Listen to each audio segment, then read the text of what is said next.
Greetings, students, and all who listen. I'm W.C. Ballard. I'm your step-by-step CEO. I talk about grant writing for nonprofits step by step. And today I'm going to talk about 7 things that you can do to write a winning grant in 2025. So hit that subscribe and like button and let's go. Number 1, understand the funder's priorities.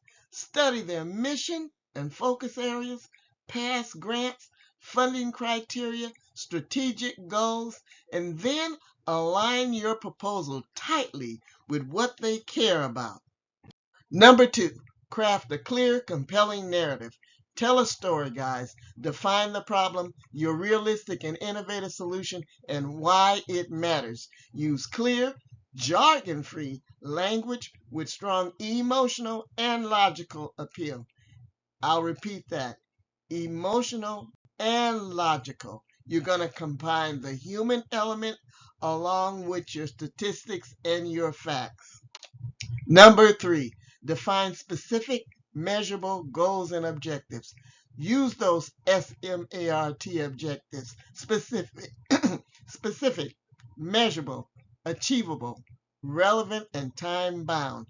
Show exactly how you'll measure success quantitatively as well as qualitatively. If you're taking my classes, you know what this is talking about. Number 4, present a realistic, detailed budget. Justify every single item. Show how each dollar supports your goals.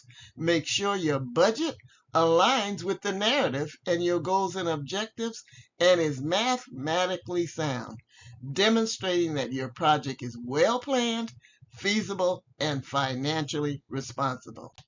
Number 5, demonstrate capacity, credibility, and reliability. Is your organization credible? Are they reliable? Do they have experience and infrastructure and past successes? You need to include relevant data, testimonials, and partnerships. Collaboration is the key. Number 6, follow guidelines exactly. This is one of the biggest problems that people face in getting their proposals rejected. They didn't follow instructions. You need to stick to any page limits, formatting, special instructions, and submission instructions. And you never read the guidelines once. You go back and you read it twice. You may even want to read it 3 times and you take notes.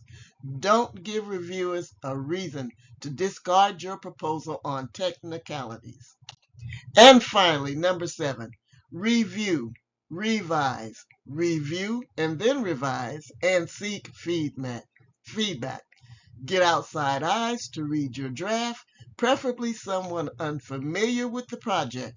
Revise for clarity, grammar, impact, and coherence. Doesn't make any sense. And if you can't get anybody to do that, you step away from it, and then you come back maybe a day later or hours later, and you read it again and read it out loud to see how it sounds. And if you're not sure how to do any of these things, guys, take my classes. I go over all of this with you. Final words of wisdom. Writing a winning grant, guys, it involves more than just following instructions, and it doesn't involve doing things quickly. It's about crafting a convincing, clear, realistic, and credible case for support. Why do they want to pick you over other people? What makes you stand out? Prepare and plan. Preparation, planning is the key. Plan your work, then work your plan. Educate yourself and take time. Again, if you don't know how to do that, you take my classes. Take time to educate yourself. And lastly, guys, I have an example of a it's not a proposal, but it's a business plan, and it has some elements of what I'm talking about being innovative and realistic and how to write a budget. There's a budget in there.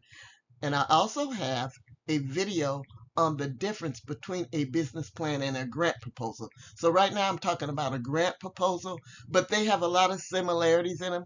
So I have links here to my classes, and I also have links below that you'll be able to find on other videos that I've done to help you out in writing a winning grant proposal.